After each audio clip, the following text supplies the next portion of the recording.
Welcome to Nasdaq Trade Talks. I'm your host, Jill Malandrino, global markets reporter at Nasdaq. This segment is being presented by Charles Schwab. Joining me on the desk at the Nasdaq market site, we have Chris Dearborn, managing director on the Nasdaq Market Intelligence Desk, as well as Sam Miller, co-founder and CEO of Kasheesh. We're here to discuss what categories are performing well in consumer discretionary and where spend is being cut back. It is great to have the both of you with us.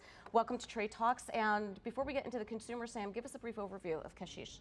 So Kasheesh is an alternative payment platform similar to some of the buy now, pay laters like Affirm and Klarna out there, but instead of splitting the payment over a period of time, we actually allow consumers to consolidate what they've already been underwritten by financial institutions. So utilizing multiple debit, credit cards, and gift cards for a single transaction where we issue a MasterCard on their behalf.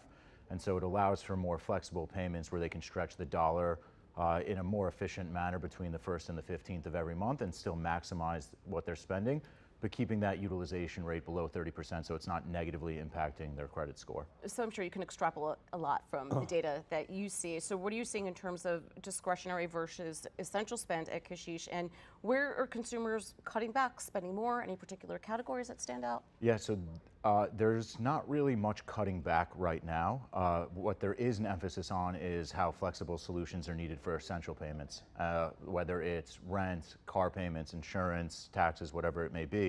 We're seeing a lot of consumers actually utilize our technology for those purchases that they actually have to make. And then what we're also seeing on top of it is we saw a 31 times increase from January of this year until last month of Kasheesh users actually using us to pay off buy now, pay later payments. So fundamentally what we're seeing is that the BNPL community and market and consumer spending on the retail side isn't really slowing down that much, but how they actually are able to afford it is fundamentally shifting from what they were able to do a couple years ago when they were living in a stimulus environment where they were getting free capital that they could just use at their disposal. Yeah, and Chris, so you talk to NASDAQ listed consumer companies all day long. What are you hearing in terms of how management teams are perceiving the consumer? Of course, we're heading into the thick of earnings, and we're going to hear a lot more then, but just overall. It's a mixed bag. So depending on the company, the sector that they're in, and the clientele there, whether it's lower income or higher income, discretionary spend has been relatively good, though you've seen a lot of larger companies like Lulu, for example, coming out warning that they're seeing a little bit more cautious spend for their products here in the US. And I think a lot of that still has to do with tariff uncertainty, right? If you look at the earnings calls that we just went through in Q2 and we're ramping up for next year, you're starting to see a little bit of that creep come into the inflationary environment. And it's going to impact some of the companies as well as the individuals. So it's interesting to see a platform that's out there that's pulling together all the different lines of credit and the gift cards and things. I mean, how many times do you have a gift card and it sits in your drawer for 3, 4, 5 years? Yeah. Right? And you forget about it. So it's nice to see that's coming. From the data I've seen, the lower income bracket has been doing without for a lot of items. They've been trading down. They've been going off brand. They've been going without. And that's impacting a lot. But the higher income folks are the ones who've really been driving consumer spend. Retail sales is very good, right? And you're seeing broad-based across a number of different categories. CPI was a little hotter than expected in some areas, but it wasn't necessarily awful. PPI was pretty good, though. It was just disinflationary.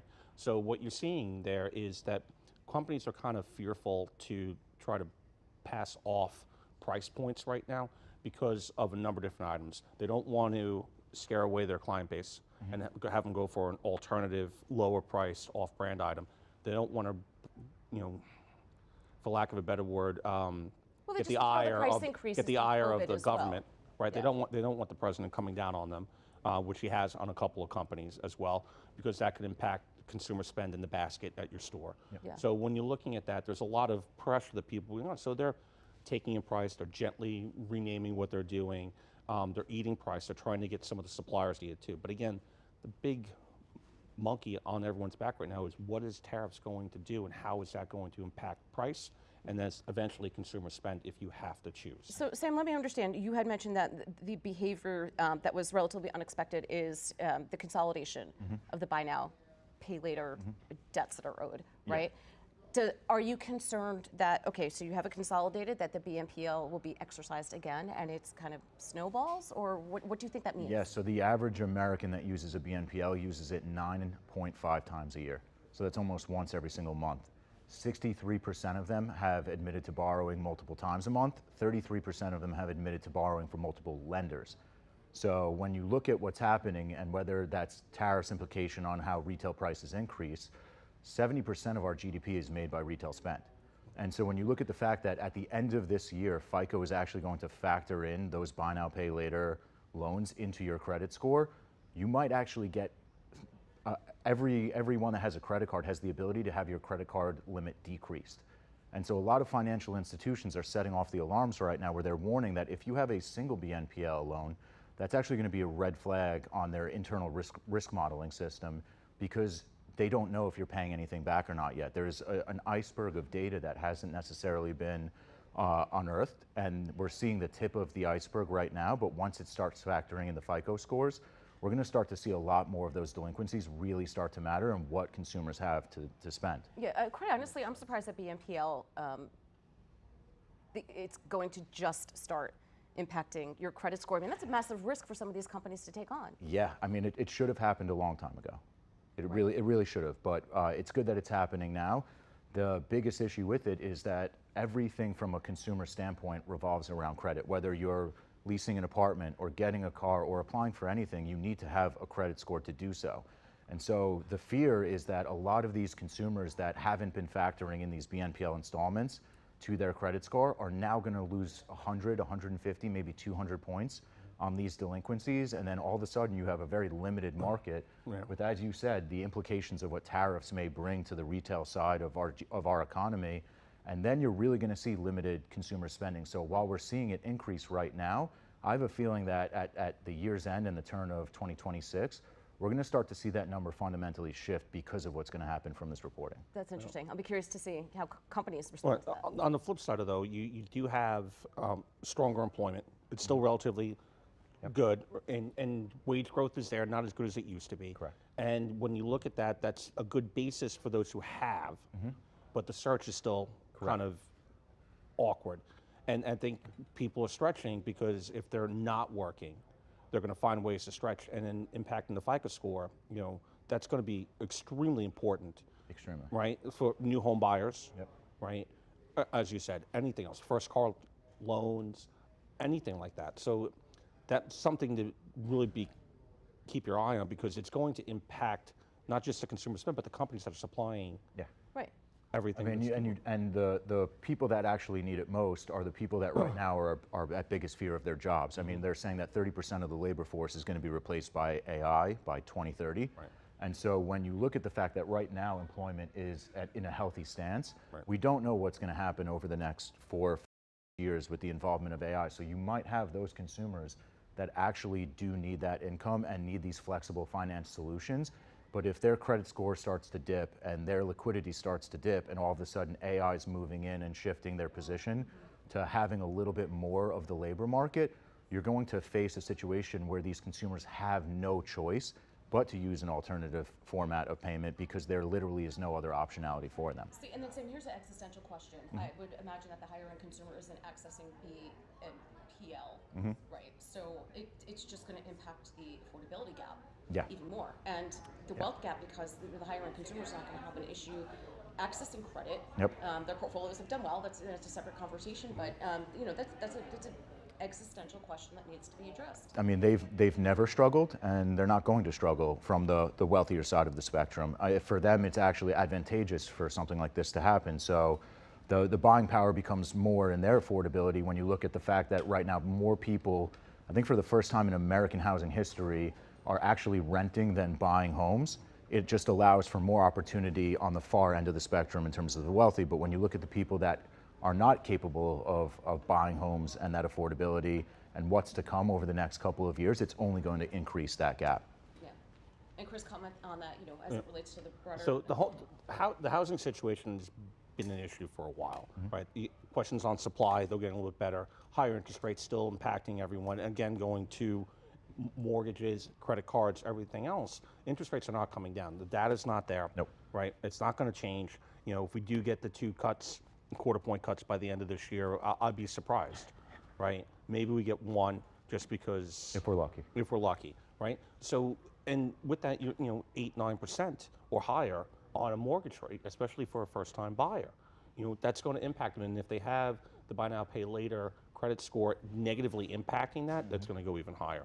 Yeah. So the supply for housing is not there, even though higher income earners, you know, higher price of house, you have that wealth effect, you feel good, your portfolio is doing well, especially if you own Mag 7 stocks or some of the different indices. Majority of the stocks, though, are good, but the majority of them are not participating in this rally. Yeah, which is interesting because we've had other consumer data companies on, and they were saying that despite the headlines with the unsustainable fiscal balance sheet that we have, the consumer balance sheets are actually pretty decent. And that whole picture could change once this goes into effect. But I'm curious to see what are your thoughts about specific demographics, how Gen Z is an example, millennials as an example, how they approach this? Yeah, so I think that it really starts with a fundamental understanding of what debt really is for the younger generations. And so what we see from the data is that a lot of times they liken student loan debt to all debt. And so they don't fundamentally understand what credit card debt is, and they're actually opting out for credit cards and using alternative methods of payment like buy now, pay later, because right now it doesn't ding your credit score, and it's advertised as essentially free capital. It's advertised at 0%, even though it gets as high as 36%, and the average is somewhere in the middle. And so what's happening is they don't recognize that credit card debt is only underwritten to you. If you actually use it, then you have to pay it back. And when you look at the fact that a credit score, as we all agree, actually matters for you to do anything later on in life, they're avoiding a situation where normally you enter that position, whether you're in college or out of college. They're now entering the credit market later on in life, which makes it harder for them to then escalate their financial being as they continue to build, whether it's their investment portfolio, their savings account, or just their overarching financial health. It's now a couple years delayed. And so they're still spending on what they need to spend, but there's going to be a shift when this data has to be reported to FICO and to the credit bureaus, because they're now going to see a negative impact. They're going to have to go back to when they could have been 21, 22 years old with a secured credit card and then start rebuilding it from there, because if they get that 100-point, 200-point ding, then there's really nothing that they can do from there. So credit utilization isn't just about the debt to income ratio, it's how you are using. So your credit score comprises of your utilization, how long you've had a specific credit card for, whether or not you're delinquent, if you're paying it back. Right now, the average BNPL utilization rate for credit cards is 66%. Kasheesh is seeing 29.6%. Anything below 30% typically increases your credit score. Right. Anything above 60% decreases your credit score. So if we're already seeing that data of it being 66%, and we don't have the entire BNPL market as our consumer base, right, when they start to report that data itself, I actually fear the fact that it may be much higher than 66%. And Chris, I don't think anyone is thinking of this No, in terms of only forward-looking with making the the consumer. headlines. I mean, you brought up a good point about credit card history, right? Length of having the card is a big item. Balances are also a big item. You know, if you carry balance over, it dings you negatively. But the payment history and the length of the credit is tremendous. Yes. And what you're seeing is a lot of people here, especially in the lower bracket, even the middle income folks, are stretched to a point, even though the data says it's not skewed to the higher end for the most part. And that's well and good, and that's what's driving this market. But the lower income is not spending. They're not. But 66%. They're stretched. That's gonna. I mean, that perhaps if you're pre-approved for a mortgage previously, I mean that could change your entire. And we're seeing a lot of the essential purchases forming specifically around housing. So if you even look at what just happened with Built with their $10.7 billion valuation, it's showing a clear need in the housing market for alternative formats of payment that come with either flexibility, leeway, or rewards.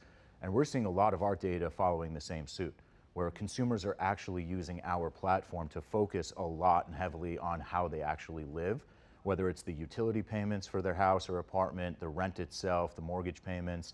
They actually need to stretch that capital because the average American right now has less than $1,000 to their name. And so, as you said earlier, when you look at the wealthier bracket, you're not seeing the same indications that you're seeing when you look at the rest of society. But when you factor in 1% makes up the 50% of the consumer market, if you take away that 1% of the population and you focus just on the people that are everyday people, the numbers don't look good. Yeah. I mean, this is a policy conversation at the end of the day. For the most part, yeah. Yeah. Always has been. Wow. Right? The data is always backward looking, and and the inflationary part of it is still backwards looking, So but the even if we wealth get- effect is backwards So looking. even if as we well. get one rate cut, two rate cuts, so is that 50 basis points, right? You know, assuming they do 25 bips each cut, Yeah. is that really going to move the needle No. for people at 66%? No. Right? That's what. And so affordability becomes an even bigger emphasis. So like if you cut it 25 bips, 30 bips, 40 bips, it really doesn't matter. At the end of the day, that's not a significant cut for them to actually do anything with their lives. And so what you have to start to look at is how can consumers afford things in a way that is not detrimental to their financial wealth and their wealth and healthiness from a consumer's perspective. Because ultimately what financial institutions will do is they just won't underwrite consumers for additional things if it becomes too risky and too volatile. And so if you're not being underwritten for a mortgage or a personal loan or credit cards, and you're really limited to what you have in your bank account from your job and what you have saved up and what investments you may or may not have made, ultimately that becomes the main source of your financial flexibility. And consumers do not have that right now, with whether it's inflation being at an all-time high over the last couple of years, or you're looking at the dollar being weaker than it's ever been. You have consumers that actually need to look at alternative methods of how they buy things, how they pay for things, because they don't have the liquidity preferences needed to survive in today's market. I mean, Chris, it makes you wonder if BNPL was, it was birthed out of the GFC because credit standards just became so incredibly tight. Right. So we're having basically the same conversation again. Yeah. Right. I mean, it all comes down to spreads, and people. That's what it comes down to. And this is just an alternative for people to need money to live day to day to kind of get into. But again, like you said before, they think it's just 0%, but it's not. No. Especially if they miss a payment. Yeah.